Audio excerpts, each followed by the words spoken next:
Bom dia, boa tarde, boa noite. Meu nome é Eric Garcia, mas você pode me chamar de Ike. Eu estou fazendo vídeos para compartilhar os meus insights com você e aprender com seu feedback.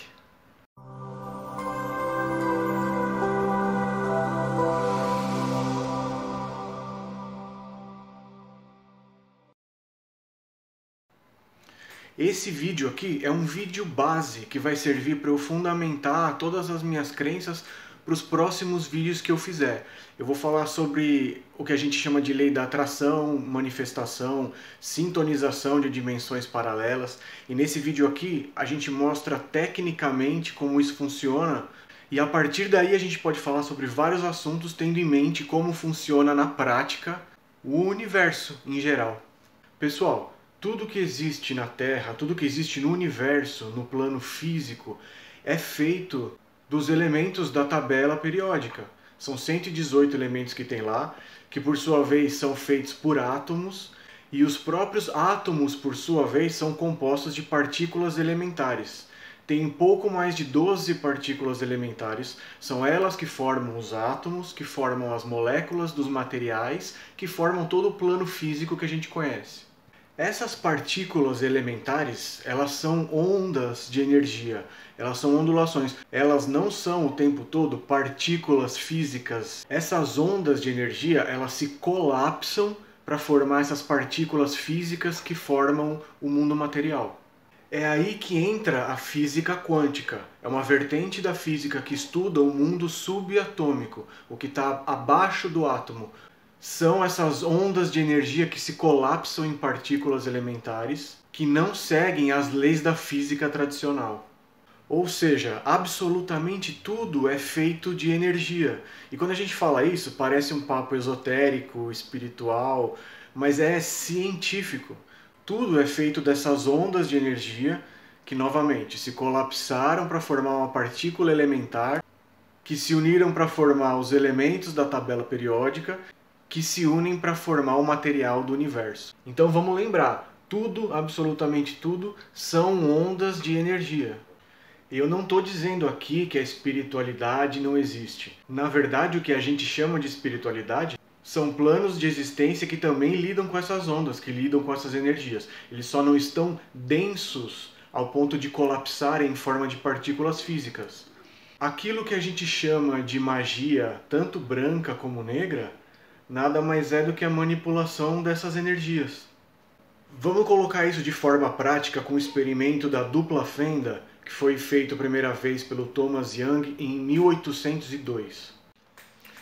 Você pode ver que nós temos um aparelho que dispara objetos, nós temos um detector, que é uma parede ao fundo, e no meio deles nós colocamos o experimento, que é uma fenda onde a gente dispara objetos, nós disparamos materiais, e claro que tudo que passar por aquela fenda vai mostrar no detector apenas uma faixa correspondente àquela fenda. Você disparou matéria por uma fenda, do outro lado você tem uma faixa de detecção. Se você usa duas fendas e dispara matéria nessa parede, só a matéria que passou pelas fendas vai bater no detector. Então você vai ter duas faixas de detecção. É a matéria que passou pelas fendas. Agora, com ondas, você tem um comportamento um pouco diferente. Você tem uma onda disparada, assim como na água, a onda vai bater na parede que tem a fenda, vai passar só pela fenda, formar uma nova onda e chegar no detector, onde a parte mais intensa é uma faixa também correspondente à fenda que a onda passou.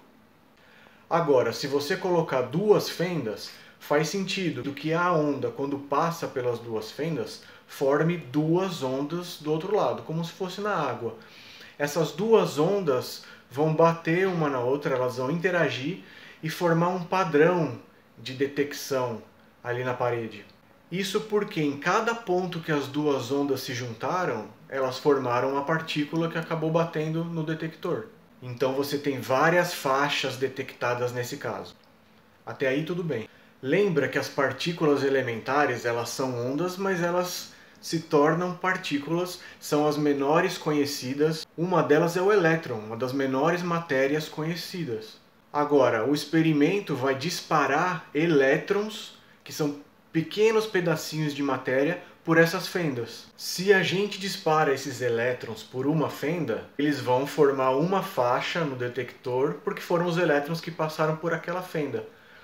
Mas se você disparar os mesmos elétrons, que são um pedacinho de matéria, por duas fendas, você não tem mais aquele resultado de disparar matéria por duas fendas, que seria fazer duas faixas. Você tem um padrão de interferência, como se fosse a onda.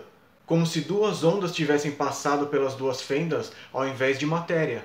Vocês percebem que isso não deveria acontecer. Assim como no começo do experimento, quando nós atiramos matéria por duas fendas e tivemos duas faixas na detecção, isso deveria ter acontecido com os elétrons também, que são matéria. Os físicos pensaram, a gente está disparando um monte de elétron, um está batendo no outro depois que passa das duas fendas, e estão criando essa interferência ali no detector. Então a ideia foi disparar um elétron por vez através das duas fendas. Assim eles não têm como bater um no outro, está passando só um pedacinho de matéria por vez.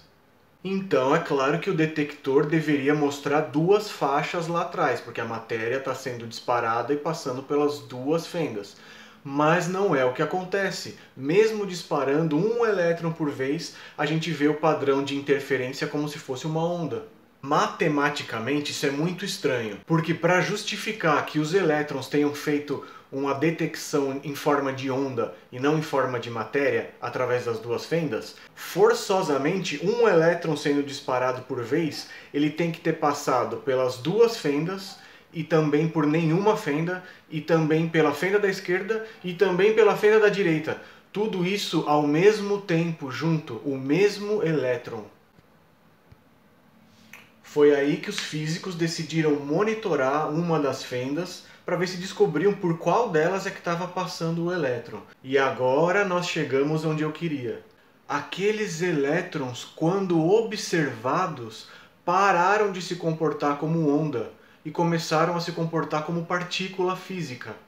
Aí ele começou a fazer duas faixas lá no detector atrás, como se fosse só uma partícula de matéria, como se ele soubesse que ele estava sendo observado e decidiu virar matéria física.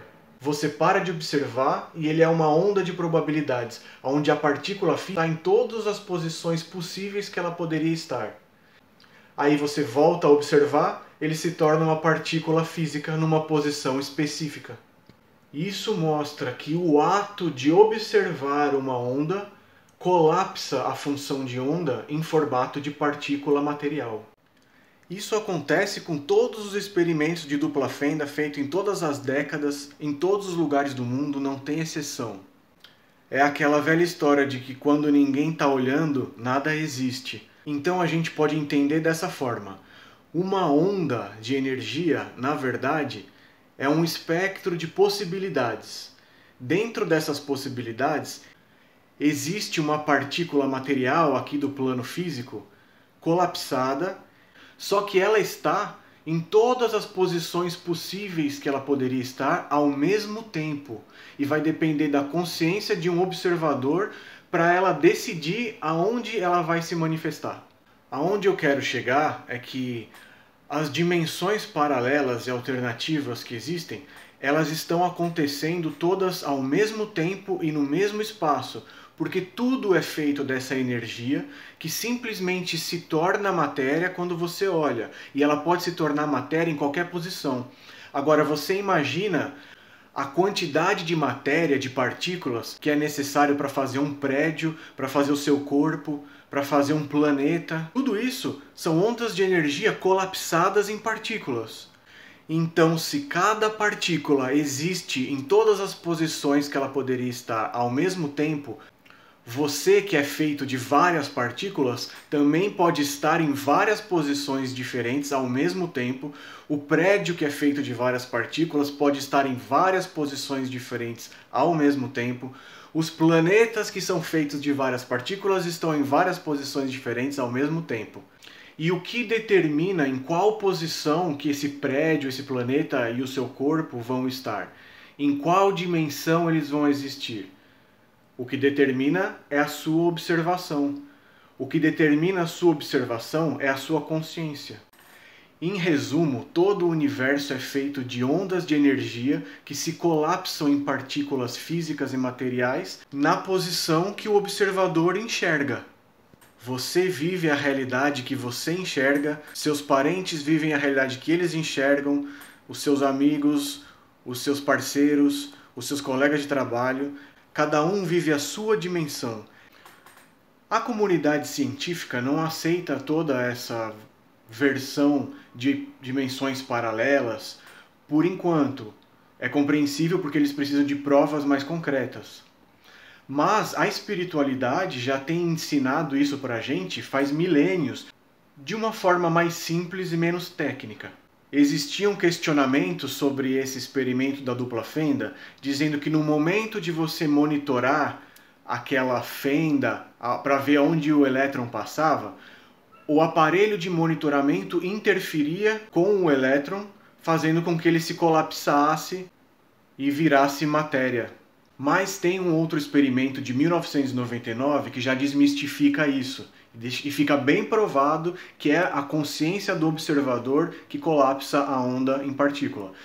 Esse experimento chama Delayed Choice Quantum Eraser. Eu vou deixar um link para esse experimento aqui na descrição, mas se você quiser, me fala nos comentários que eu posso fazer um vídeo explicando esse experimento também. Nos próximos vídeos a gente vai falar como observar essas ondas colapsarem numa posição que você deseja para você sintonizar aquela dimensão que você quer viver. Alguns chamam de lei da atração, outros de manifestação, outros de cocriação. Eu gosto de enxergar como sintonização. Assim como num rádio, você sintoniza a dimensão que você quer viver porque ela já existe. Aí a gente vai entender também que o mundo físico é só um holograma. O mundo externo não existe. Só existe o seu mundo interno. O mundo externo é um reflexo da sua vibração por dentro. Eu não posso deixar de pedir para você dar um like nesse vídeo, se inscreve aqui no canal, aperta no sininho também. E claro, compartilha com seus amigos, manda no WhatsApp, coloca no Facebook.